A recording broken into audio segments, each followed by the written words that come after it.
All right, we're back. Today I've picked a not as windy day. I've got the dead cat on my mic just in case. As soon as I say that, the wind actually has started to pick up a bit. And I got my big jar of cum. And today I want to talk about whether it's worth it or not, or what you should consider if you're thinking about getting a 3D printer. So about 2 years ago, I went through a weird phase of just thinking, oh, it would be awesome to have a 3D printer because I'd be able to make so much shit with it. And I don't know what it was just the algorithm serving me up heaps of content to do with 3D printing. And I was just thinking, like, I'm a tradesman, I'm a pretty hands-on guy. Like, that's the kind of thing that I could figure out how to do, and I could do so much like useful, cool stuff with it and all this sort of stuff. Oh, that's good jizz. They and they were popular. They were everywhere. I kept seeing them. The thing was,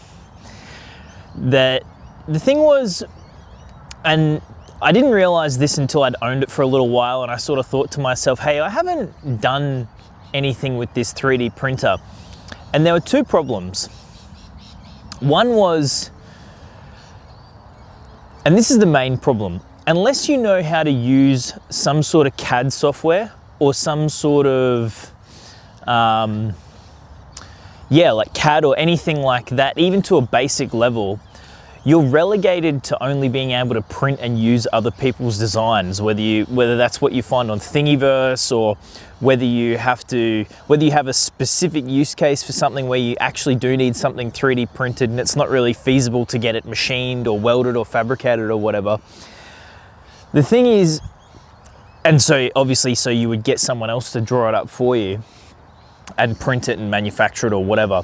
The thing is, the main problem is you need to know how to use CAD, otherwise you're relegated to everyone else's designs and stuff like that, and you just kind of find yourself just printing useless bullshit, knick-knacky stuff. Like the one thing that I've seen about 1,000,000 times is that dragon that everyone prints, that's, you print it and it's like a little, like, autism stimming toy that you can like play. It doesn't do anything, like it's all just knick-knack bullshit.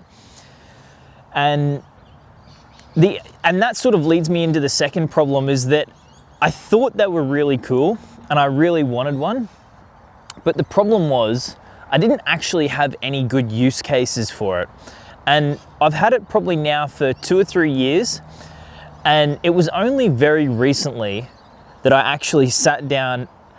I had one thing that I really needed it for, and I said to myself, all right, I have this problem that I need to solve.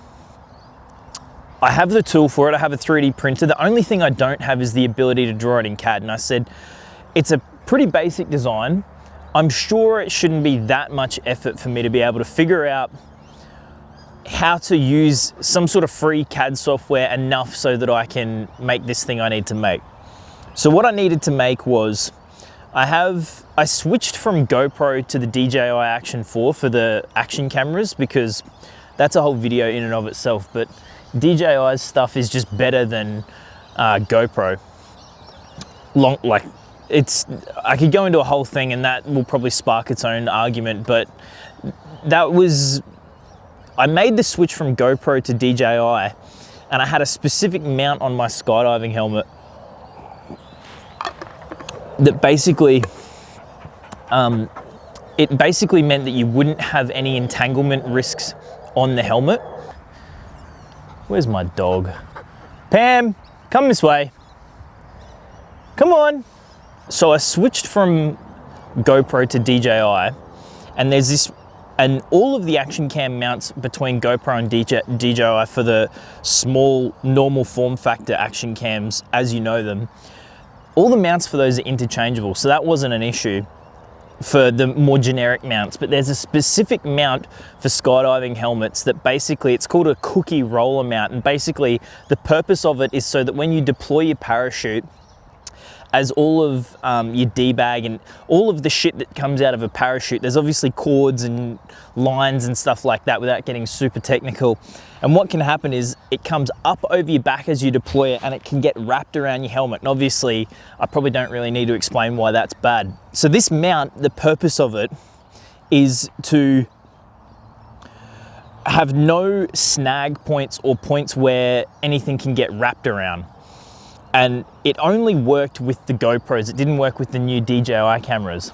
So, and I was dead set that I was gonna switch to DJI.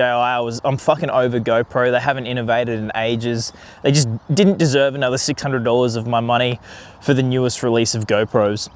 Anyway, so I thought I should be able to, based on the old design, 3D model something in some sort of CAD software and print a mount that will be able to do the job so that I can use this camera without having any snag points on it. So I watched a bunch of tutorials by this one dude. I'll flash him on screen now. He's an Aussie guy, and I started using Onshape, and it still probably took me like a good, I would say like the whole weekend, which in and of itself doesn't sound like that much of a time investment, but it did take me a while to be able to figure out how to use the software enough so that I could make this design so that I was able to use it. And I had to go through a couple of iterations. Long story short, I spent like $600 on a 3D printer, and it took me so long to have any sort of use or any sort of specific problem that was sort of poignant enough for me to want to spend the time to actually invest the time to be able to use the software to get the full functionality out of it. And even that is such a hyper niche specific thing. And the only other things that I've ever printed have been other GoPro mounts and other mounts for action cams. So it's one of those things where, I don't know, it looks cool and it sounds cool and the technology itself is cool, but the actual reality of buying one and having any real world use for it is actually pretty niche. Obviously, this doesn't apply to someone that's, I don't know, doing something like prototyping or something like that. This is obviously aimed at total enthusiasts that were like me, that just thought they were cool and wanted to go and buy one. The thing was, with all that, is that it cost me a shitload of money. It cost me like $600 or something. I think I got the, it's like a Prusa, I can't remember. It's like, they're all like some Chinese brand, but anyway, it still cost me heaps, and it's got a really big build volume. And obviously when I told all my mates that I got one, everyone, the classic joke that everyone makes, oh, you're gonna print guns? Like, oh, that's it. Like, it's just the joke that everyone makes, and you're like, haha, yeah, very funny. I actually don't want to spend the rest of my life in jail, because obviously that's just like beyond illegal in Australia. And so, like, once you realize to yourself, well, what the fuck is the point of this thing? And beyond it just being cool to look at, and like, I just did print a lot of those knick-knacky bullshit things like I said in the start of the video. But then once you get that out of your system, unless you have an actual practical use or need for it, then it's just gonna collect dust. So, yeah, I mean, I'll show some of the designs and stuff that from between the old aluminium billet that was machined to make the original roller mount for the skydiving mount that I was talking about, and then my version that was 3D printed. And like, yeah, it's pretty good, but all I would really say is that instead of buying a 3D printer, spend the time to learn how to use CAD for the 1 or 2 times that you're gonna use it, and then just draw up whatever it is you want, and then get someone that has a 3D printer to print it for you.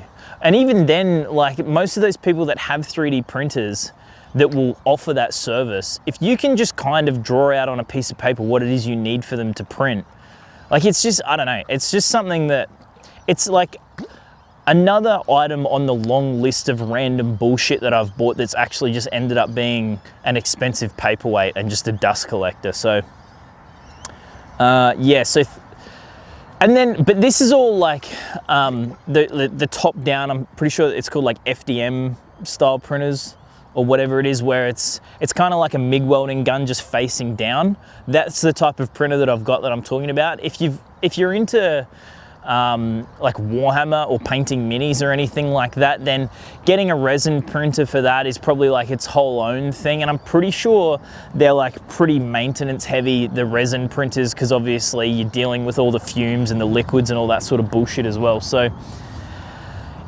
I mean, even then, I don't know, like how much of your time do you want to spend fucking around with a printer and printing minis so that you can get to the hobby that you actually enjoy of painting minis? Like, unless you consider the actual using of the printer itself a part of the hobby, which there's nothing wrong with that, but again, it's just like such a niche, small amount of people. And the other thing that I didn't mention was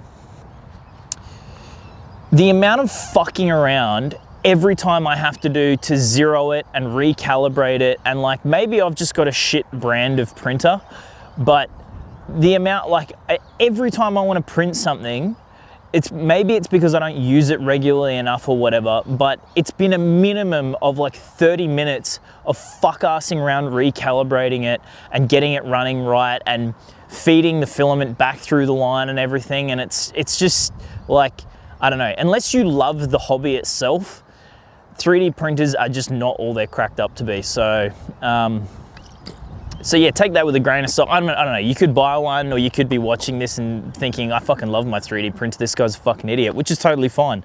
But yeah, I'm thinking of selling it because it's just, yeah, kind of ended up being like something that I thought would be cool and like extremely useful to me, and actually just, it's just a fucking waste.